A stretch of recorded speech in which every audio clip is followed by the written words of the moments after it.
Okay, so quick update. This is the end of day 2 of the 8-week blood sugar diet. So day 2 out of 56. It's going well. For breakfast we had egg special, which is my partner's own recipe of basically scrambled egg with some vegetables and Chinese fire spice, and that was really nice. It fell way under the 250 calorie mark. Yeah, and that was breakfast. That saw me through to lunch.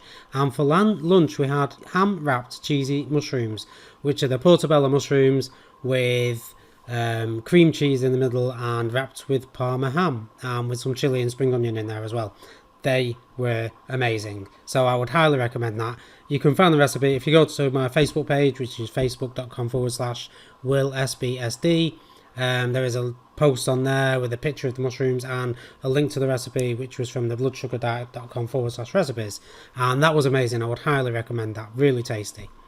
And then for our last meal, we had pesto chicken, which was chicken with pesto and pesto sauce and cheese on top of it.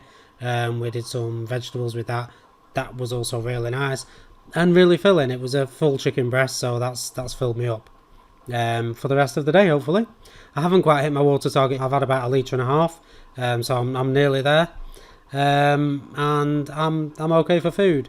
One thing I have noticed looking on a few of the Facebook groups is people seem to be looking for easy recipes or simple meals that they can just whip up and eat, rather than, because a lot of the meals involve cooking many different ingredients and all the herbs and spices and all the different ingredients to make them obviously tastier, but people seem to be after just a quick meal. So you have 800 calories per day, so that's between 250 and 300 per meal, which isn't loads, but it's more than enough to make a nice meal with. So a couple of the suggestions where you can get bacon medallions from Lidl, and they are 35 calories per medallion, and they're quite thick, the medallions, so you could probably do 2 bacon medallions on an egg. That would fall under 200 calories easily, so you've got a nice bacon and egg for breakfast there. The other option is you could have a quick Greek yogurt with some frozen berries, which again, that's a few more calories, but it's still way under the allowance. I'm just thinking quick meals. Asda actually do a crustless quiche, which for a third of the quiche falls in at under 200 calories. You could add some salad to that, but obviously bear in mind that anything you buy pre-made from the supermarket is going to have additives in it, so just be careful not to overdo the pre-made meals. Just try and stick to natural ingredients. But there's absolutely tons of possibilities out there.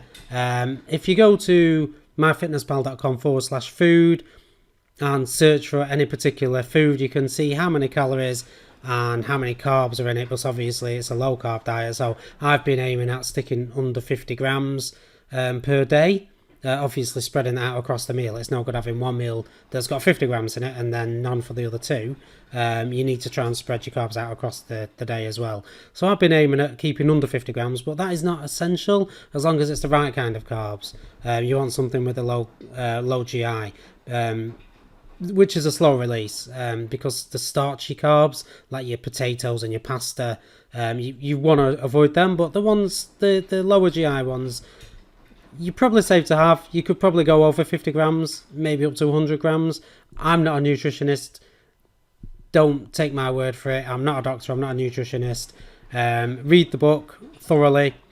Go on the internet. That's all I've been doing. Going on the internet, looking for simple meal plans, looking at how many carbs you should have on this diet, and the like. So use Google. You can find the answer to pretty much anything on there. But as far as meals go to myfitnesspal.com/food. You can find out how many calories, carbs, protein, fat are in all of your favourite foods, and from there you can do a basic meal. If there's something that you just fancy as a one-off, go over there, find out how many carbs are in it, find out how many calories are in it, and as long as the portion size is right, you could probably fit it into your meal plan. Because I know there's days where you don't feel like making a huge meal that involves loads of cooking and preparation. You just want something quick. But yeah, fear not, there are absolutely loads of recipes out there, or loads of small snacky things that you can eat that don't involve involve loads of cooking. So that's it from me for today, and hopefully I'll get another update out tomorrow.